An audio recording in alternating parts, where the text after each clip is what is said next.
Assalamualaikum warahmatullahi wabarakatuh. Perkenalkan kami dari kelompok 9 yang beranggotakan Muhammad Nizar Fadli, Hindatul Laili, David Yuda Krisnanda, Iska Winnie Widiasari, Astrid Ananda, Indra Swari Prasetya Ningtyas, dan Uli Nuha akan mempresentasikan materi kami yaitu Kampus Keberlanjutan bagian kedua. Aspek-aspek kampus keberlanjutan bagian kedua. Setting and Infrastructure, peran perguruan tinggi dalam inovasi dan mewujudkan industri yang inklusif, aman, tangguh, dan berkelanjutan. Indikatornya meliputi rasio antara ruang terbuka dengan total area kampus dan populasi kampus serta persentase anggaran untuk upaya keberlanjutan. Yang kedua ada WES, mewujudkan hidup sehat di lingkungan kampus, pengabdian warga kampus yang ramah lingkungan, serta dalam aktivitas lingkungan yang dapat memberikan manfaat positif pada sekitarnya. Indikatornya meliputi program daur ulang sampah, program untuk mengurangi penggunaan kertas dan plastik, pengolahan limbah organik, anorganik, dan beracun. Yang ketiga ada water, mewujudkan pengelolaan atau pemanfaatan sumber daya air yang berkelanjutan. Indikatornya meliputi program konservasi air, pemanfaatan air daur ulang, dan penggunaan peralatan hemat air.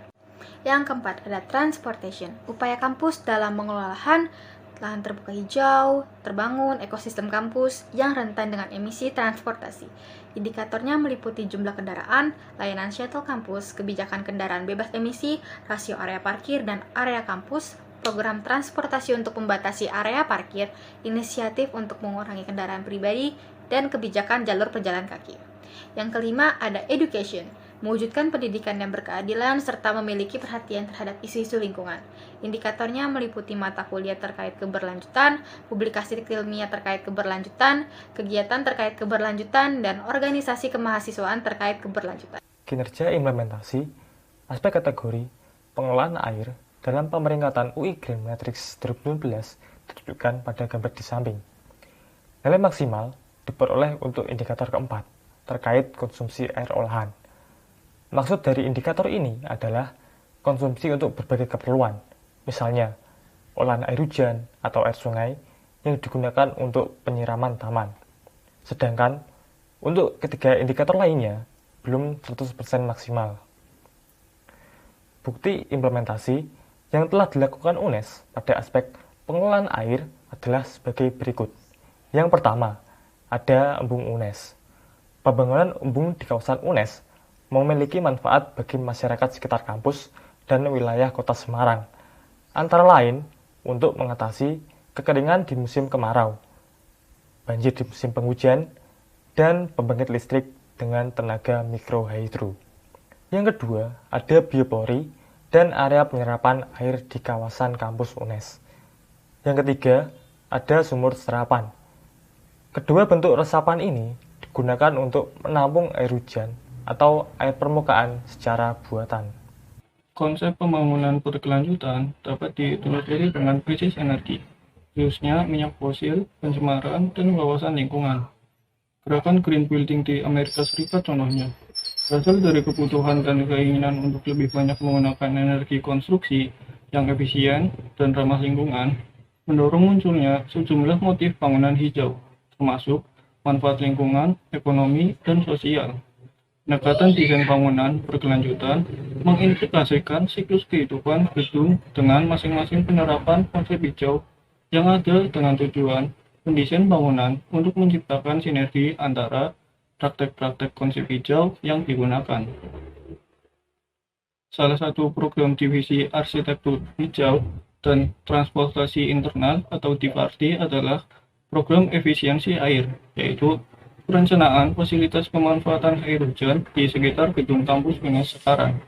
Dengan kegiatan ini diharapkan dapat memberikan kontribusi tentang penyediaan data existing dan pengembangan kawasan yang menjadi titik pemanfaatan air hujan di sekitar gedung kampus. Pemanfaatan air hujan akan menjadi bagian capaian bangunan hijau dalam efisiensi air. Selain itu juga sebagai upaya mewujudkan kampus UNES sebagai kampus konservasi yang berwawasan lingkungan dan berdaya guna. Tabel tersebut adalah potensi berdasarkan luas atap gedung dan curah hujan setiap tahun di gedung-gedung UNES. Berdasarkan hasil survei, kampus UNES sekarang dengan gedung sebanyak 77 gedung dari hasil survei 2011 memiliki potensi pemanenan air hujan sebanyak 21 juta liter per tahun. Luas bangunan menjadi pertimbangan untuk mengetahui seberapa luas lahan-lahan terbangun yang tidak berfungsi dalam penyerapan air hujan ke dalam tanah. Sedangkan area tangkapan air hujan adalah luas atap horizontal yang merupakan media langsung penangkapan air hujan. Luas area tangkapan air hujan menjadi faktor besarnya volume air hujan yang akan ditampung. Daya tangkap air hujan merupakan kemampuan atap untuk mengumpulkan sebanyak-banyaknya air hujan yang jatuh ke atap yang selanjutnya dikumpulkan untuk dimanfaatkan kembali. Air hujan yang dapat dipanen dari hasil tangkapan sebesar 80% dari total air hujan yang terkumpul. Daya tangkap air hujan yang dapat dipanen ini menjadi pertimbangan penyediaan tempat-tempat penampungan air hujan. Ada 3 aspek dalam pengelolaan air, yaitu aspek pemanfaatan, aspek pelestarian, dan juga aspek pengendalian. Dalam pengelolaan air, 3 aspek tersebut sangatlah penting dan harus menjadi satu kesatuan yang tidak dapat dipisahkan. Dan jika salah satu aspek saja terlupakan, akan mengakibatkan tidak lestarinya pemanfaatan air dan bahkan akan membawa akibat yang buruk. Konsep pengelolaan air sesuai dengan pasal 12 ayat 2 Undang-Undang Nomor 7 Tahun 2004 tentang sumber daya air yang dikatakan bahwa di dalam pengelolaan air harus didasarkan dengan konsep cekungan air tanah atau yang biasa disingkat dengan CAT, yaitu suatu wilayah yang dibatasi oleh batas hidrogeologis di mana semua tempat kejadian hidrogeologis seperti proses pengimbuhan, pengaliran, dan pelepasan air tanah berlangsung. CAT ditetapkan dengan keputusan Presiden atas usul Menteri yang terdapat dalam pasal 13 ayat 1 Undang-Undang Nomor 7 Tahun 2004 tentang sumber daya air dengan landasan kebijakan yang sudah tertera dalam PowerPoint di atas. Prinsip dalam pengelolaan air itu ada 5. Yang pertama adalah konservasi, yang berarti kita harus menggunakan air hanya untuk mencukupi kebutuhan hidup kita saja yang sewajarnya dan tidak berlebihan.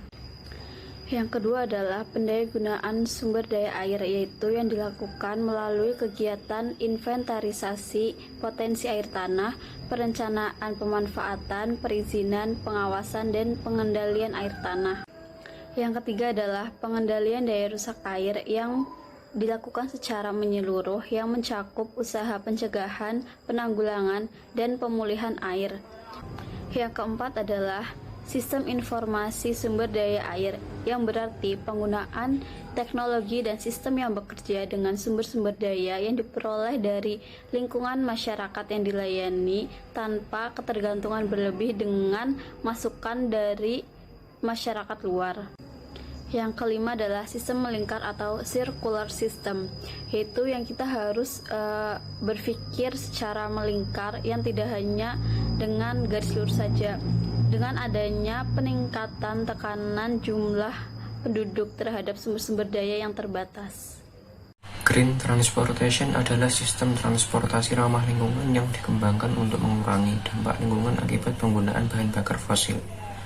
Kebijakan mengenai kendaraan bebas emisi di kampus UNES dapat dilihat dari tabel tersebut.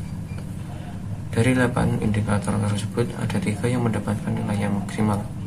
Pertama, shuttle service. Shuttle service yaitu layanan antar jemput sesuai dengan peraturan rektor pasal 5. Bus layanan antar jemput dapat dimanfaatkan secara gratis oleh warga UNES dengan beberapa ketentuan seperti harus naik dan turun di titik pemberhentian yang telah ditetapkan dan menggunakannya pada saat jam operasional. Pedestrian polis kampus. UNES mempunyai fasilitas untuk pejalan kaki, trotoar dan lorong dibuat dengan bagus. Tidak cuma itu, UNES juga membuat fasilitas untuk penyandang disabilitas. Zero emission vehicles. Kendaraan bebas emisi yang terdapat di UNES antara lain mobil listrik, sepeda listrik, dan sepeda biasa. UNES sudah mempersiapkan jalan khusus pesepeda dan juga tempat parkir khusus untuk sepeda sesuai peraturan rektor pasal 6. Indikator lainnya terutama indikator ke-6, program transportasi yang dirancang untuk membatasi atau mengurangi area parkir di kampus selama 3 tahun terakhir masih dalam perencanaan, belum diimplementasikan. Rencana ke depan, UNES akan membangun gedung parkir bertingkat yang signifikan akan mampu mengurangi area parkir. Implementasi dan upaya UNES menginternalisasi aspek pendidikan dan penelitian. Kinerja implementasi kategori pendidikan dan penelitian dalam pemeringkatan UI Green Metric tahun 2019 terdiri dari 7 indikator. Nilai maksimal diperoleh pada indikator keempat, keenam, dan ketujuh, yaitu jumlah acara atau kegiatan kampus yang berkaitan dengan keberlanjutan. Sebagian besar berupa kegiatan mahasiswa, keberadaan situs web keberlanjutan yang dikelola universitas dan diupdate secara berkala, serta ketersediaan laporan keberlanjutan berupa laporan kampus berkelanjutan UNES tahun 2019. Pada tahun 2019, kinerja pada kategori ini belum dilengkapi bukti detail setiap indikator sehingga nilai indikator belum maksimal. Bukti implementasi kinerja UNES pada kategori pendidikan dan penelitian disajikan pada gambar yang pertama, yaitu sebagian mata kuliah terkait upaya kampus berkelanjutan, diantaranya pendidikan konservasi, biokonservasi, konservasi energi, kimia lingkungan, fisika lingkungan, dan rekayasa lingkungan. Gambar yang kedua menunjukkan peningkatan jumlah mata kuliah terkait upaya kampus berkelanjutan, yaitu pada tahun 2017 dengan jumlah 1.464 dan meningkat pada tahun 2018 dan 2019 menjadi 1.467. Pada gambar yang ketiga menunjukkan sebagian judul penelitian UNES yang terkait dengan upaya kampus berkelanjutan, salah satunya desain model multiliterasi pada perempuan berbasis nilai konservasi dan wilayah desa wisata. Contoh paling atas. Pencapaian kinerja UNES pada kategori pendidikan dan penelitian atas upaya bagian akademik LP2M, LP3, UPT, pengembangan konservasi, fakultas, pascasarjana, dan BPM.